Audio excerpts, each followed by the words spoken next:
안녕하세요. 성경적 세계관 8번째 시간입니다. 오늘은 현대 사회에 존재하는 다양한 세계관에 대해서 함께 살펴보고자 합니다. 그 중에서도 먼저 모더니즘의 뿌리가 된 세속적 인본주의 세계관에 대해서 함께 살펴보도록 하겠습니다. 들어가기에 앞서서 다음 화면에 나오는 질문들을 보시면서 답해 보시기 바랍니다. 네 가지 질문입니다. 첫째, 진정으로 참된 최고의 실제는 무엇인가입니다. 이 질문에 대해 다양한 세계관은 다음과 같은 다양한 답을 내놓을 수 있을 것입니다.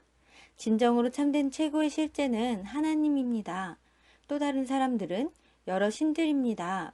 또는 우주입니다. 라고 답할 것입니다. 두 번째는 인간은 무엇인가입니다.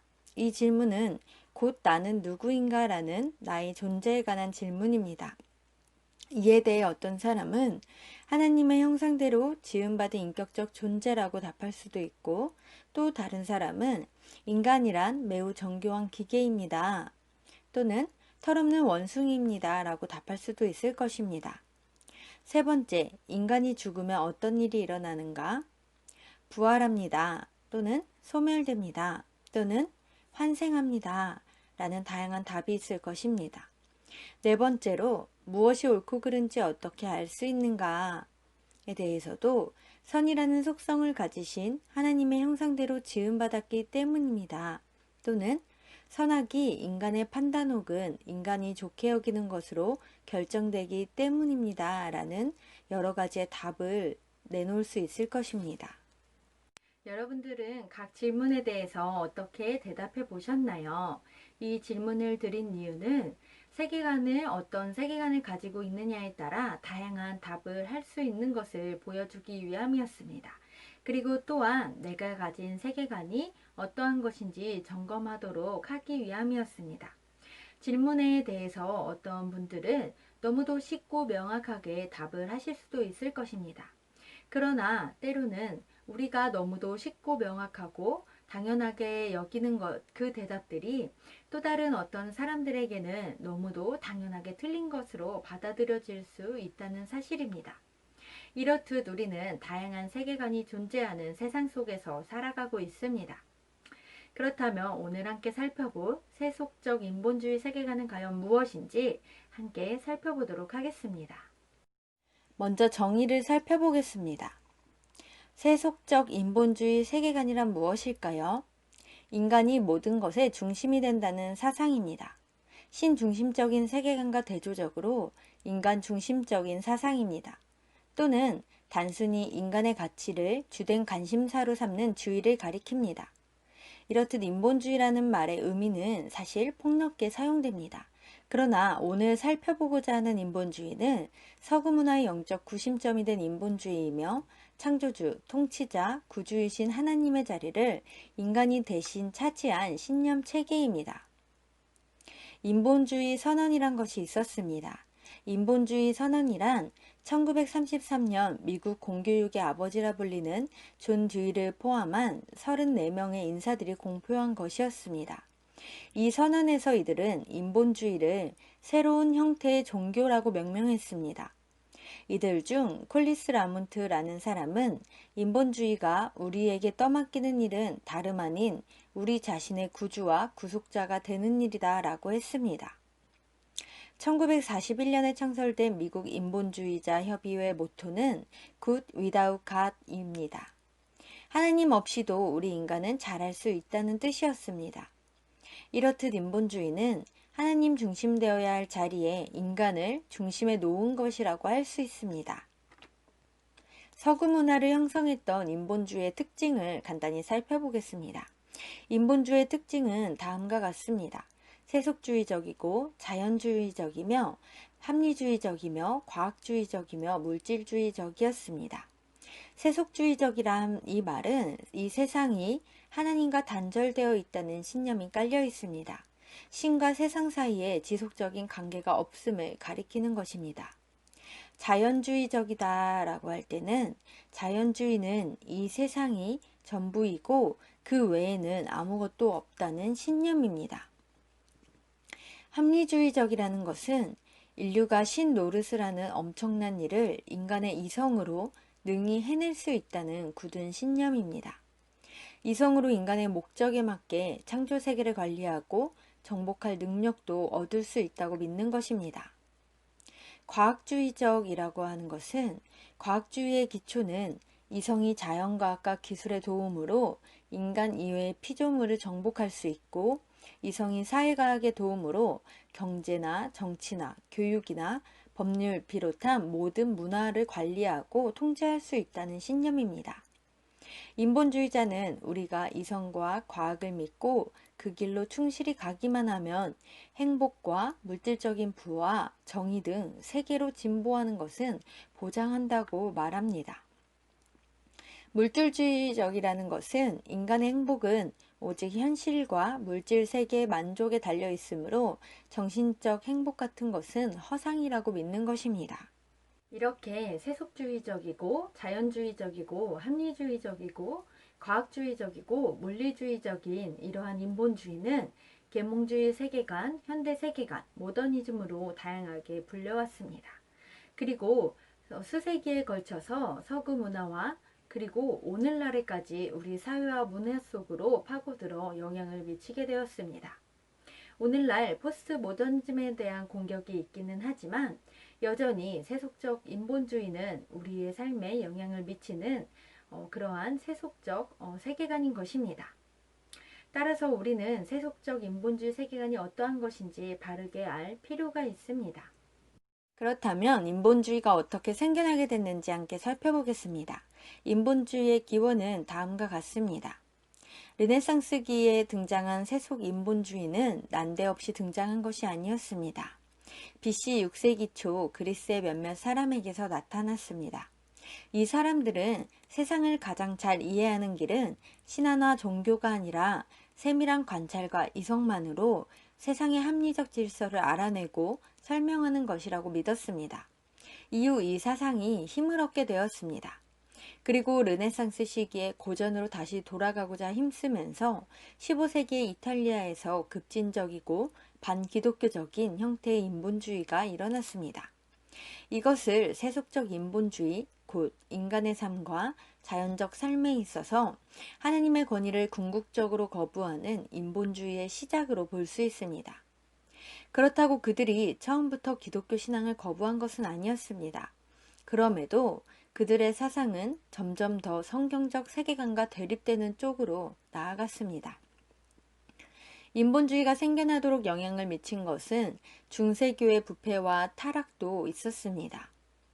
이들은 중세교의 오만한 권위에 대한 반감과 낡은 기독교의 내세주의적으로부터 인간 해방을 부르짖었고 개인의 권리와 존엄을 옹호했고 낡은 금욕주의적 규범으로부터 건전한 인간성의 자유로움을 주장했습니다. 인본주의자들을 내세가 아닌 현세에 대해 관심 갖기 시작했습니다. 시간이 지날수록 이들은 하나님이 권위를 가지고 이 세상에 개입하신다는 사실을 점차 축소하거나 아예 부인하게 되었습니다. 이후 인본주의는 르네상스에서 출발하여 종교개혁을 거쳐 계몽주의 시대에 이르면서 더 큰 영향력을 미치게 되었습니다. 다음으로는 성경적 세계관과 세속적 인본주의 세계관이 가진 차이점이 무엇인지 비교해보고 세속적 인본주의 세계관의 문제점을 함께 살펴보는 시간을 갖도록 하겠습니다. 성경적 세계관과 세속적 인본주의 세계관의 차이점 첫 번째는 하나님 중심적인지 사람 중심적인지입니다. 기독교는 하나님을 중심으로 두는 신본주의입니다. 그러나 인본주의는 인간을 중심으로 두는 것입니다. 인간을 중심으로 둔다는 것은 인간 또는 인간에 관한 것을 가장 중시하는 정신 태도입니다. 인간의 존재를 중요시하고 인간의 능력과 성품 그리고 인간의 현재적 소망과 행복을 무엇보다 귀중하게 생각하는 것입니다. 우리는 무엇을 중심으로 놓고 살아가느냐에 따라 이 세상을 바라보는 관점이 달라지게 됩니다. 앞에서 질문했던 첫 번째, 두 번째 질문, 진정으로 참된 최고의 실제는 무엇인가? 인간은 무엇인가에 대해 무엇을 중심으로 두었는지에 따라 다른 대답이 나올 것입니다. 하나님을 중심으로 둔 사람들은 최고의 실제는 하나님입니다. 인간의 존재란 하나님의 형상을 따라 지음받은 존재다 라고 말할 것입니다. 그러나 세속적 인본주의자들은 최고의 실제의 자리에 인간을 놓을 것입니다. 인간의 존재에 대해서도 창조된 것이 아닌 진화론으로 만들어진 사람을 말할 것입니다. 인본주의자들은 다음과 같이 말했습니다. 이름보다도 이 사람들이 어떤 말을 했는지 잘 보시기 바랍니다.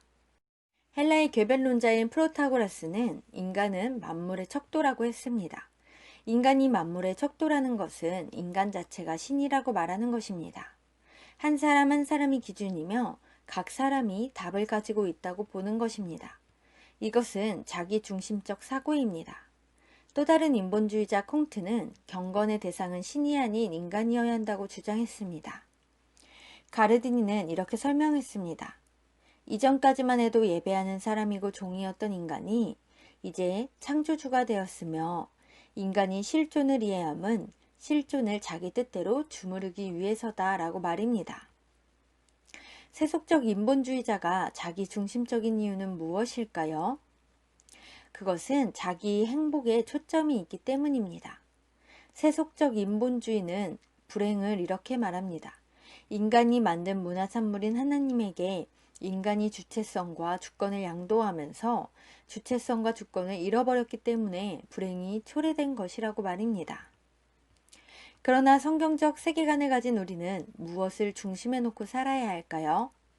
우리는 우리 자신이 아닌 하나님을 중심에 놓고 살아가야 합니다. 사탄은 어떤 말을 속삭일까요? 창세기 3장 4절과 5절에서 뱀은 하와에게 다음과 같은 말로 유혹했습니다.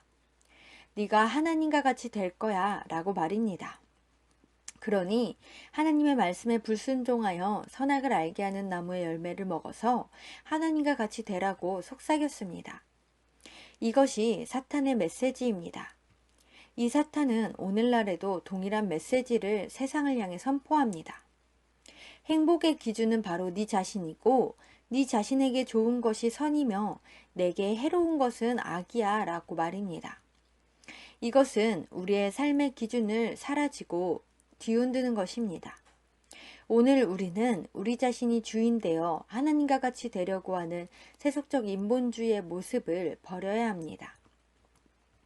그렇다면 무엇이 우리의 행복의 근원이 되어야 할까요? 무엇이 우리 삶의 기준이 되고 중심이 되어야 할까요? 바로 하나님이십니다. 성경은 하나님 중심으로 살아야 행복하다고 말합니다. 그리고 하나님께로 돌아가라고 말합니다. 시편 1편 말씀 우리 함께 읽어보겠습니다. 시작. 복 있는 사람은 악인들의 꾀를 따르지 아니하며 죄인들의 길에 서지 아니하며 오만한 자들의 자리에 앉지 아니하고 오직 여호와의 율법을 즐거워하여 그의 율법을 주야로 묵상하는도다. 그는 시냇가에 심은 나무가 철을 따라 열매를 맺으며 그 잎사귀가 마르지 아니한 같으니 그가 하는 모든 일이 다 형통하리로다. 악인들은 그렇지 아니하며 오직 바람에 나는 겨와 같도다. 그러므로 악인들은 심판을 견디지 못하며 죄인들이 의인들의 모임에 들지 못하리로다. 무릇 의인들의 길은 여호와께서 인정하시나 악인들의 길은 망하리로다. 진정한 행복은 하나님의 말씀을 따라 사는 것입니다. 그리고 진정한 행복은 하나님을 중심에 두고 하나님과 동행하는 삶입니다. 나아가 우리는 우리의 행복을 위해 사는 존재가 아님을 기억해야 합니다. 우리는 하나님의 나라와 영광을 위하여 그리고 이웃을 사랑하며 살아가는 존재인 것입니다. 자기의 행복만을 구하는 세속적 인본주의 시각에서는 이것을 인정할 수 없을 것입니다. 두 번째 차이점은 경험과 이성을 전적으로 의지할 수 있다 또는 없다입니다. 인본주의자들은 경험과 이성을 무엇보다 중요시했습니다. 아는 것이 힘이다 라고 말했던 프랜시스 베이컨은 인류의 지식에서 무엇이 부족하고 무엇을 보충해야 하는지 밝혀내서 인간이 자연을 지배하고 자연에 영향을 미치는 능력과 수단을 확장시키고자 했습니다. 즉, 창조 세계를 조종하여 좀 더 완전히 인간의 지배 아래 두게 하기 위함이었습니다. 이를 위해 이성의 힘을 의지해야 한다고 말한 것입니다. 나는 생각한다, 고로 존재한다라고 말했던 르네 데카르트. 그는 신을 나를 창조하고 보존시키는 존재로 인정했지만 어디까지나 이성을 통해 생각할 수 있는 범위 안에서 논하는 것에 머물렀습니다. 신보다 이성을 더 높이고자 했습니다. 그리고 인간이 과학으로 자연의 법칙들을 파악하고 기술로 그 법칙들을 응용하여 자연의 정복자와 소유자가 될 수 있다고 믿었습니다.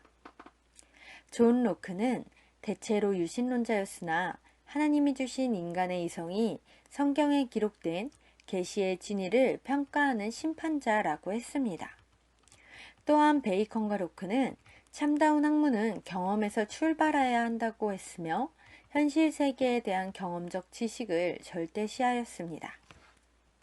점차적으로 세속적 인본주의는 계몽주의를 통해 더욱 이성과 경험을 강조하게 되었습니다. 계몽주의는 구시대의 묵은 사상을 타파하려 했던 혁신적 사상운동이었습니다. 이들의 주장을 잠시 살펴볼까요?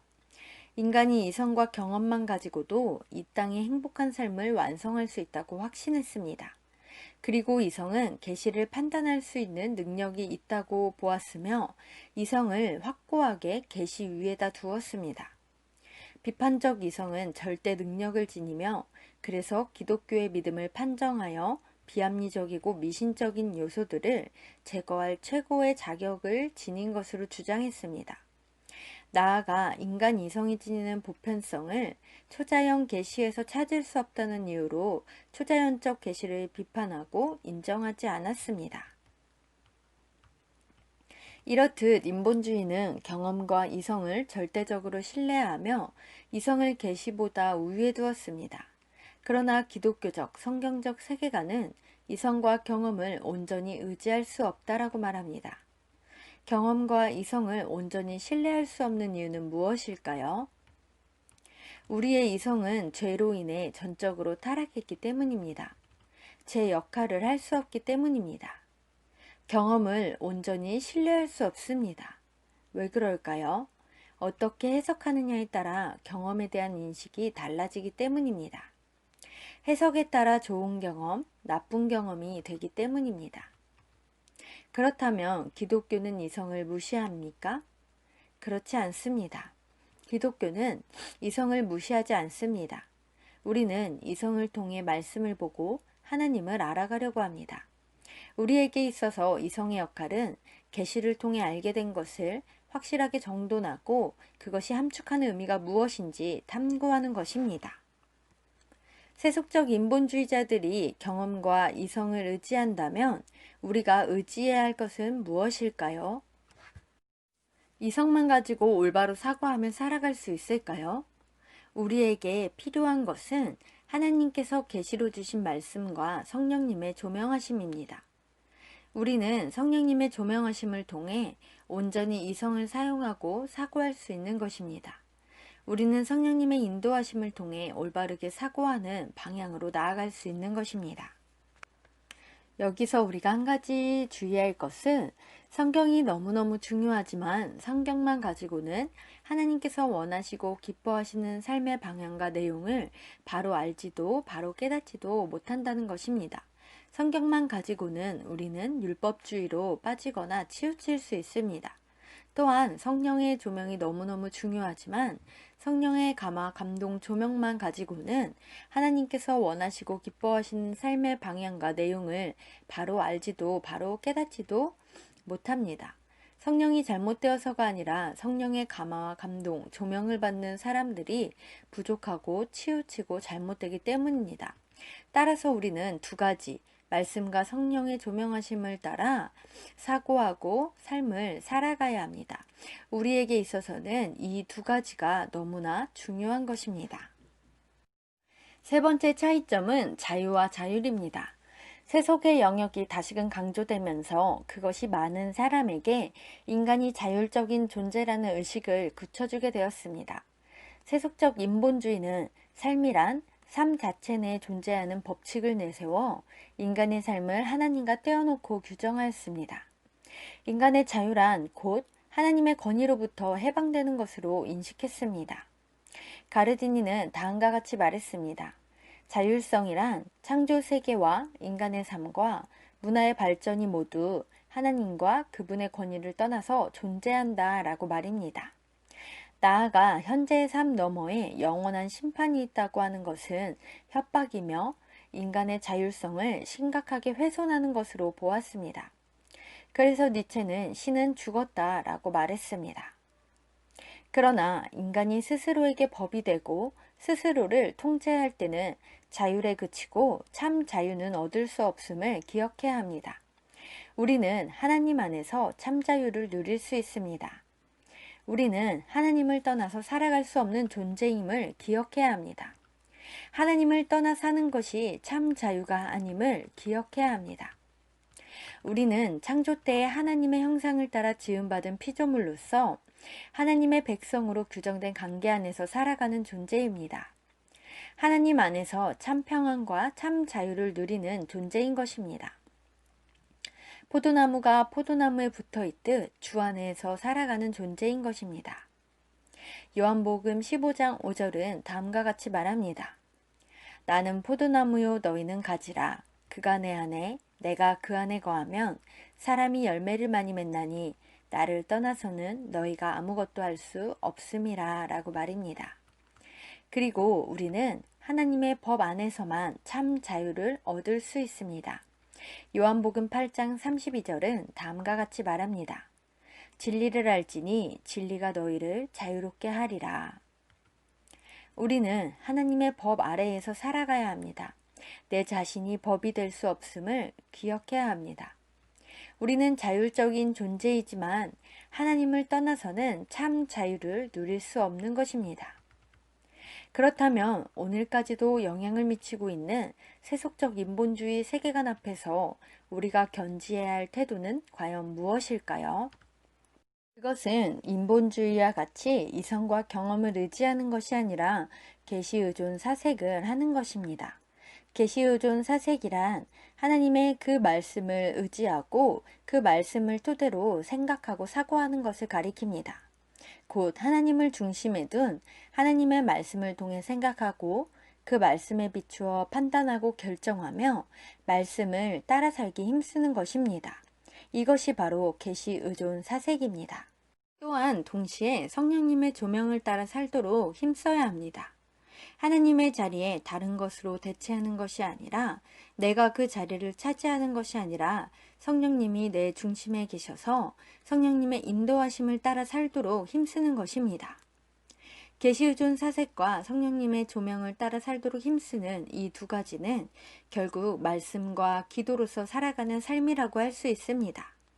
우리는 말씀과 기도로서 세속적 인본주의가 묻어나는 이 세상 속에서 이 두 가지로 힘쓰며 살아가도록 해야 하는 것입니다. 생각해 볼 질문입니다.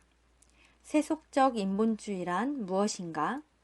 두 번째, 세속적 인본주의 세계관 속에서 성경적 세계관을 따라 살기 힘쓰는 우리에게 필요한 두 가지는 무엇인가? 입니다. 강의 내용을 생각하시면서 답해 보시기 바랍니다. 다음 시간에는 현대에 존재하는 세계관 중 포스트 모더니즘에 대해 살펴보도록 하겠습니다. 들어주셔서 감사합니다.